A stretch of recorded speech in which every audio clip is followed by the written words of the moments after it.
Chapter 21. Laurie Makes Mischief and Joe Makes Peace. Joe's face was a study next day, for the secret rather weighed upon her, and she found it hard not to look mysterious and important. Meg observed it, but did not trouble herself to make inquiries, for she had learned that the best way to manage Joe was by the law of contraries, so she felt sure of being told everything if she did not ask. She was rather surprised, therefore, when the silence remained unbroken, and Joe assumed a patronizing air which decidedly aggravated Meg, who in her turn assumed an air of dignified reserve and devoted herself to her mother. This left Joe to her own devices, for Mrs. March had taken her place as nurse and bade her rest, exercise, and amuse herself after her long confinement. Amy being gone, Laurie was her only refuge, and much as she enjoyed his society, she rather dreaded him just then, for he was an incorrigible tease, and she feared he would coax her secret from her. She was quite right, for the mischief-loving lad no sooner suspected a mystery than he set himself to find it out, and led Joe a trying life of it. He wheedled, bribed, ridiculed, threatened, and scolded, affected indifference that he might surprise the truth from her, declared he knew, then that he didn't care, and at last, by dint of perseverance, he satisfied himself that it concerned Meg and Mr. Brooke. Feeling indignant that he was not taken into his tutor's confidence, he set his wits to work to devise some proper retaliation for the slight. Meg, meanwhile, had apparently forgotten the matter and was absorbed in preparations for her father's return. But all of a sudden a change seemed to come over her, and for a day or two she was quite unlike herself. She started when spoken to, blushed when looked at, was very quiet, and sat over her sewing with a timid, troubled look on her face. To her mother's inquiries she answered that she was quite well, and Joe's she silenced by begging to be let alone. "She feels it in the air, love, I mean, and she's going very fast. She's got most of the symptoms, is twittery and cross, doesn't eat, lies awake, and mopes in corners. I caught her singing that song he gave her, and once she said, 'John,' as you do, and then turned as red as a poppy. Whatever shall we do?" said Joe, looking ready for any measures, however violent. "Nothing but wait. Let her alone. Be kind and patient, and father's coming will settle everything," replied her mother. "Here's a note to you, Meg, all sealed up. How odd! Teddy never seals mine," said Joe next day, as she distributed the contents of the little post office. Mrs. March and Joe were deep in their own affairs when a sound from Meg made them look up to see her staring at her note with a frightened face. "My child, what is it?" cried her mother, running to her, while Joe tried to take the paper which had done the mischief. "It's all a mistake. He didn't send it." "Oh, Joe, how could you do it?" And Meg hid her face in her hands, crying as if her heart was quite broken.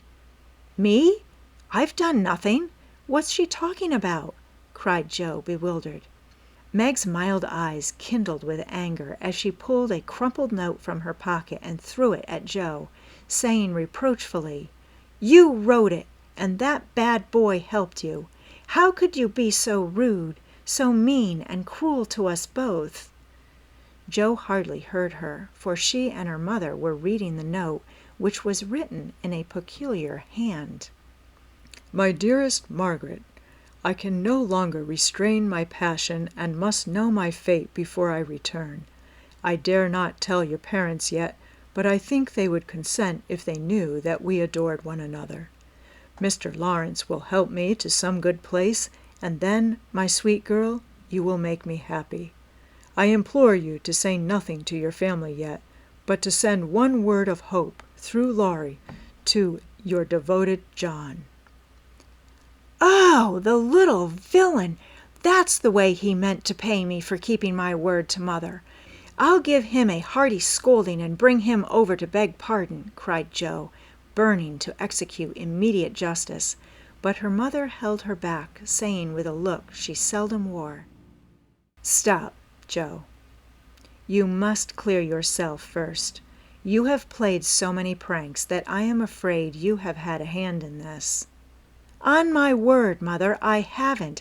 I never saw that note before and don't know anything about it, as true as I live," said Joe, so earnestly that they believed her. "If I had taken a part in it, I'd have done it better than this, and have written a sensible note. I should think you'd have known Mr. Brooke wouldn't write such stuff as that," she added scornfully, tossing down the paper. "It's like his writing," faltered Meg, comparing it with a note in her hand. "Oh, Meg, you didn't answer it," cried Mrs. March quickly. "Yes, I did," and Meg hid her face again, overcome with shame. "Here's a scrape! Do let me bring that wicked boy over to explain and be lectured. I can't rest till I get hold of him," and Joe made for the door again. "Hush! Let me manage this, for it is worse than I thought. Margaret, tell me the whole story," commanded Mrs. March, sitting down by Meg, yet keeping hold of Joe, lest she should fly off. "I received the first letter from LAURIE, who didn't look as if he knew anything about it," began Meg, without looking up. "I was worried at first, and meant to tell you.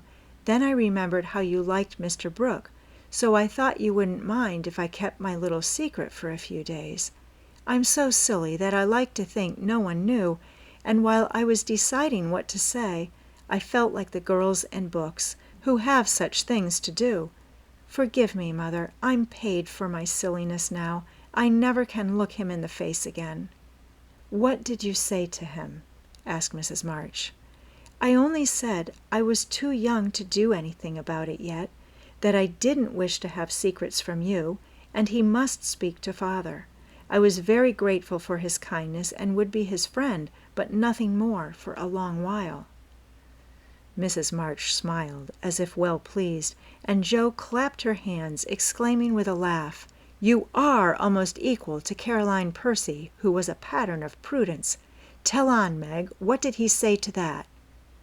"He writes in a different way entirely, telling me that he never sent any love letter at all, and is very sorry that my roguish sister Jo should take such liberties with our names. It's very kind and respectful, but think how dreadful for me."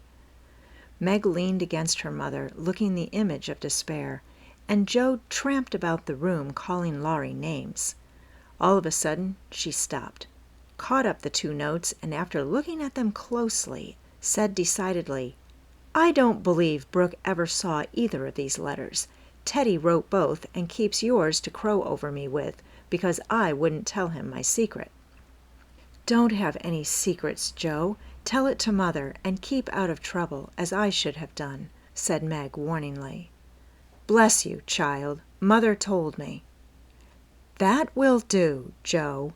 I'll comfort Meg while you go and get LAURIE. I shall sift the matter to the bottom and put a stop to such pranks at once." Away ran Joe, and Mrs. March gently told Meg Mr. Brooke's real feelings. "Now, dear, what are your own? Do you love him enough to wait till he can make a home for you, or will you keep yourself quite free for the present?" "I've been so scared and worried. I don't want to have anything to do with lovers for a long while, perhaps never," answered Meg petulantly. "If John doesn't know anything about this nonsense, don't tell him, and make Joe and LAURIE hold their tongues. I won't be deceived and plagued and made a fool of. It's a shame." Seeing that Meg's usually gentle temper was roused and her pride hurt by this mischievous joke, Mrs. March soothed her by promises of entire silence and great discretion for the future. The instant LAURIE's step was heard in the hall, Meg fled into the study, and Mrs. March received the culprit alone. Joe had not told him why he was wanted, fearing he wouldn't come, but he knew the minute he saw Mrs. March's face, and stood twirling his hat with a guilty air which convicted him at once. Joe was dismissed, but chose to march up and down the hall like a sentinel, having some fear that the prisoner might bolt. The sound of voices in the parlor rose and fell for half an hour. But what happened during that interview, the girls never knew. When they were called in, Laurie was standing by their mother with such a penitent face that Joe forgave him on the spot, but did not think it wise to betray the fact. Meg received his humble apology and was much comforted by the assurance that Brooke knew nothing of the joke. "I'll never tell him to my dying day. Wild horses shan't drag it out of me. So you'll forgive me, Meg, and I'll do anything to show how out-and-out sorry I am," he added, looking very much ashamed of himself. "I'll try, but it was a very ungentlemanly thing to do. I didn't think you could be so sly and malicious, Laurie," replied Meg, trying to hide her maidenly confusion under a gravely reproachful air. "It was altogether abominable, and I don't deserve to be spoken to for a month. But you will, though, won't you?" And Laurie folded his hands together with such an imploring gesture as he spoke in his irresistibly persuasive tone that it was impossible to frown upon him, in spite of his scandalous behavior. Meg pardoned him, and Mrs. March's grave face relaxed, in spite of her efforts to keep sober, when she heard him declare that he would atone for his sins by all sorts of penances, and abase himself like a worm before the injured damsel. Joe stood aloof, meanwhile, trying to harden her heart against him, and succeeding only in primming up her face into an expression of entire disapprobation. Laurie looked at her once or twice, but as she showed no sign of relenting, he felt injured, and turned his back on her till the others were done with him, when he made her a low bow and walked off without a word. As soon as he had gone, she wished she had been more forgiving, and when Meg and her mother went upstairs, she felt lonely and longed for Teddy. After resisting for some time, she yielded to the impulse, and armed with a book to return, went over to the big house. "Is Mr. Lawrence in?" asked Joe of a housemaid who was coming downstairs. "Yes, miss, but I don't believe he's seeable just yet." "Why not? Is he ill?" "La, no, miss, but he's had a scene with Mr. Laurie, who is in one of his tantrums about something, which vexes the old gentleman, so I dursn't go nigh him." "Where is Laurie?" "Shut up in his room, and he won't answer, though I've been a-tapping. I don't know what's to become of the dinner, for it's ready, and there's no one to eat it." "I'll go and see what the matter is. I'm not afraid of either of them." Up went Joe and knocked smartly on the door of Laurie's little study. "Stop that, or I'll open the door and make you," called out the young gentleman in a threatening tone. Joe immediately knocked again. The door flew open, and in she bounced before Laurie could recover from his surprise. Seeing that he really was out of temper, Joe, who knew how to manage him, assumed a contrite expression, and going artistically down upon her knees, said meekly, "Please forgive me for being so cross. I came to make it up, and can't go away till I have." "It's all right. Get up and don't be a goose, Joe," was the cavalier reply to her petition. "Thank you, I will. Could I ask what's the matter? You don't look exactly easy in your mind." "I've been shaken, and I won't bear it," growled Laurie indignantly. "Who did it?" demanded Joe. "Grandfather. If it had been anyone else, I'd have—" and the injured youth finished his sentence by an energetic gesture of the right arm. "That's nothing. I often shake you, and you don't mind," said Joe soothingly. "Pooh! You're a girl, and it's fun, but I'll allow no man to shake me." "I don't think anyone would care to try it if you looked as much like a thundercloud as you do now. Why were you treated so?" "Just because I wouldn't say what your mother wanted me for. I'd promised not to tell, and of course I wasn't going to break my word." "Couldn't you satisfy your grandpa in any other way?" "No. He would have the truth. The whole truth, and nothing but the truth. I'd have told my part of the scrape if I could without bringing Meg in. As I couldn't, I held my tongue, and bore the scolding till the old gentleman collared me. Then I got angry and bolted, for fear I should forget myself." "It wasn't nice, but he's sorry, I know. So go down and make up. I'll help you." Hanged if I do. I'm not going to be lectured and pummeled by everyone, just for a bit of a frolic. I was sorry about Meg and begged pardon like a man, but I won't do it again, when I wasn't in the wrong. He didn't know that. He ought to trust me and not act as if I was a baby. It's no use, Joe. He's got to learn that I'm able to take care of myself and don't need anyone's apron string to hold on by. What pepper-pots you are, sighed Joe. How do you mean to settle this affair? Well, he ought to beg pardon, and believe me when I say I can't tell him what the fuss is about. Bless you, he won't do that. I won't go down till he does. Now, Teddy, be sensible. Let it pass, and I'll explain what I can. You can't stay here, so what's the use of being melodramatic?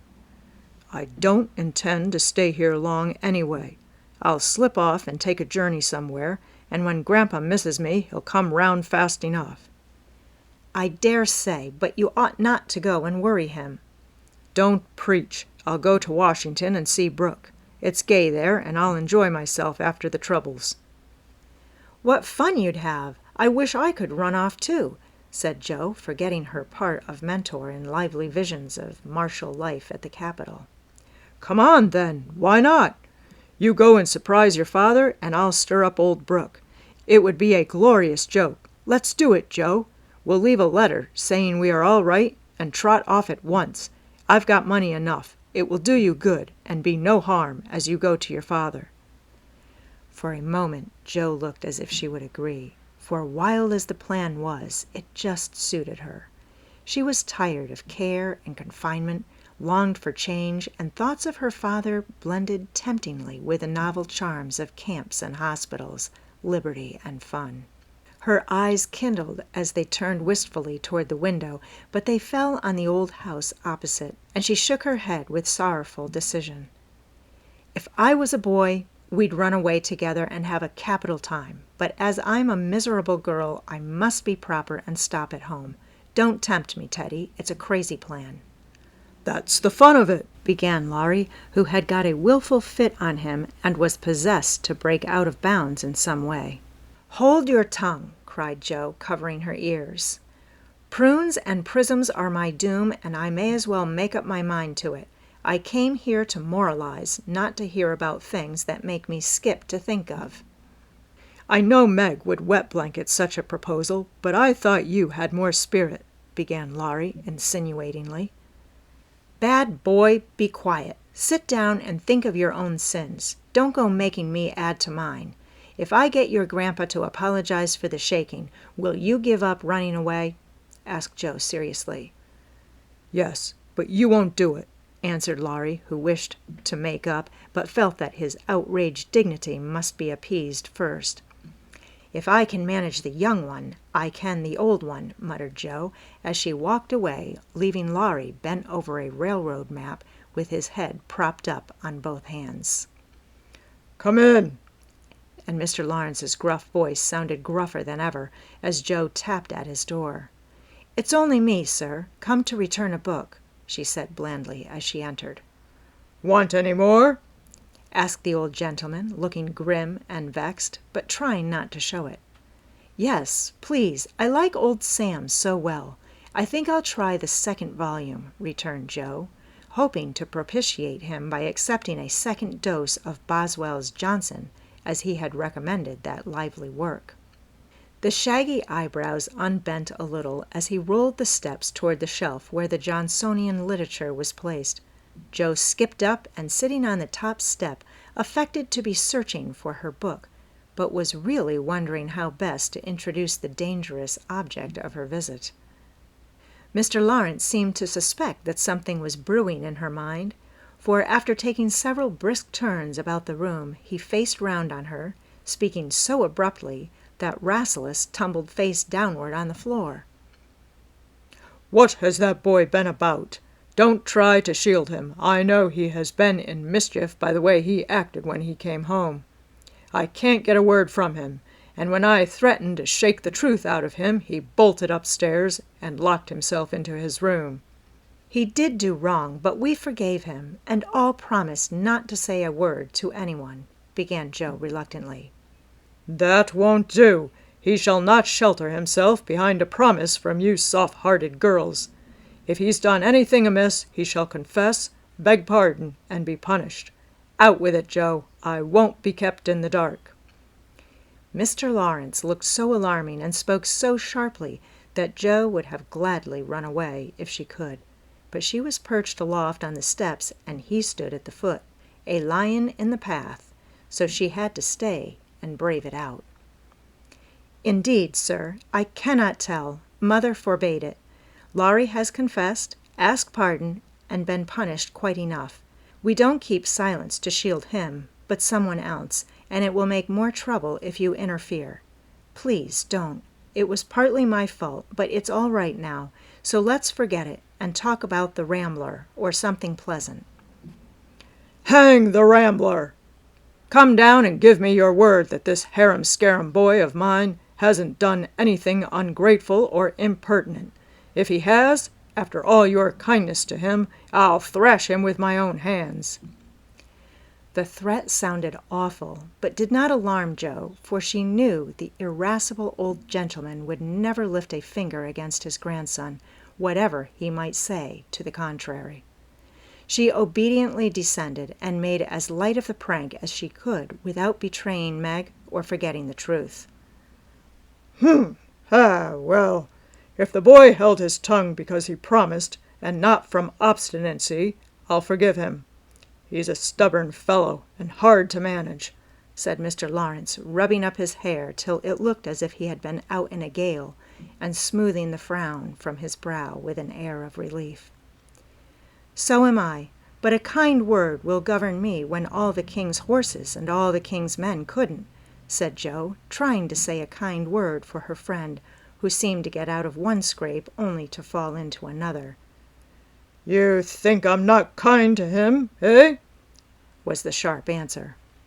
"Oh dear, no, sir. You are rather too kind sometimes, and then just a trifle hasty when he tries your patience. Don't you think you are?" Joe was determined to have it out now, and tried to look quite placid, though she quaked a little after her bold speech.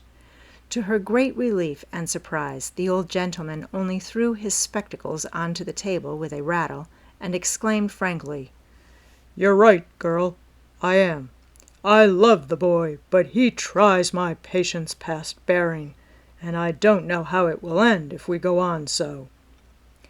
"I'll tell you. He'll run away." Joe was sorry for that speech the minute it was made. She meant to warn him that Laurie would not bear much restraint, and hoped he would be more forbearing with the lad.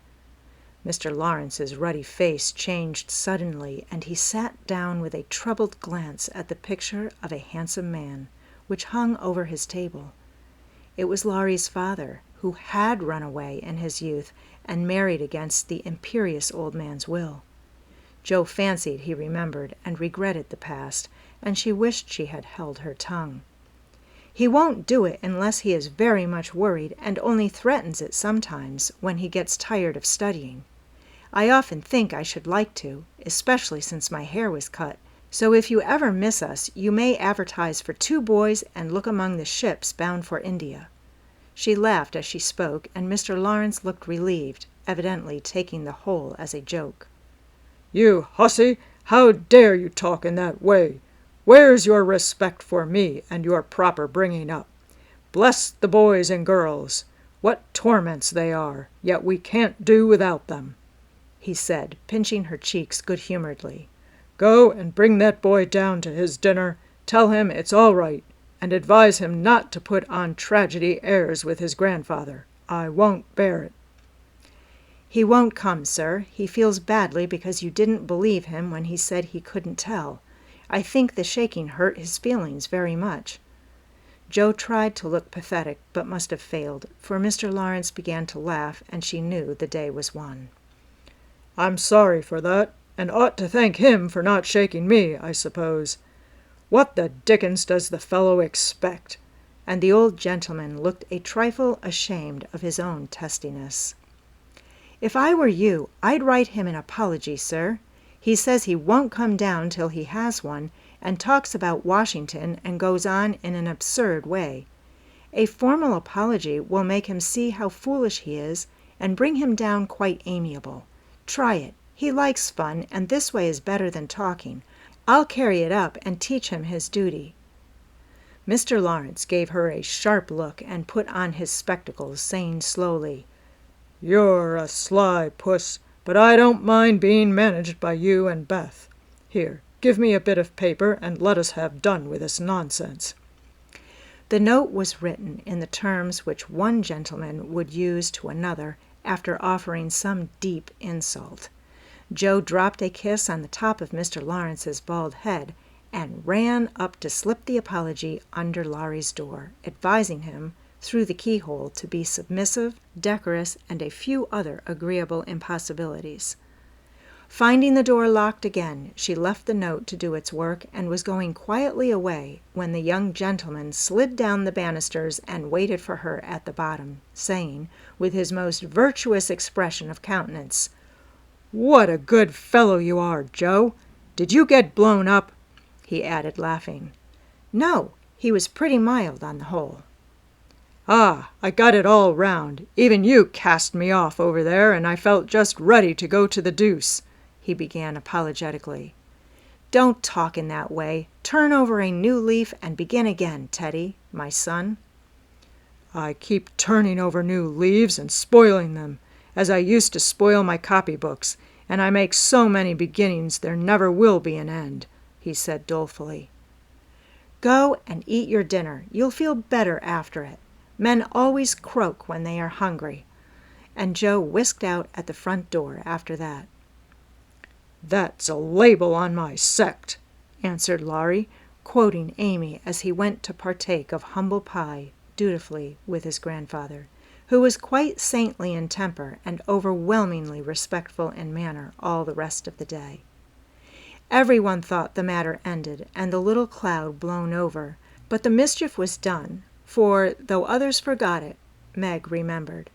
She never alluded to a certain person, but she thought of him a good deal, dreamed dreams more than ever, and once Joe, rummaging her sister's desk for stamps, found a bit of paper scribbled over with the words, "Mrs. John Brooke," whereat she groaned tragically and cast it into the fire, feeling that Laurie's prank had hastened the evil day for her.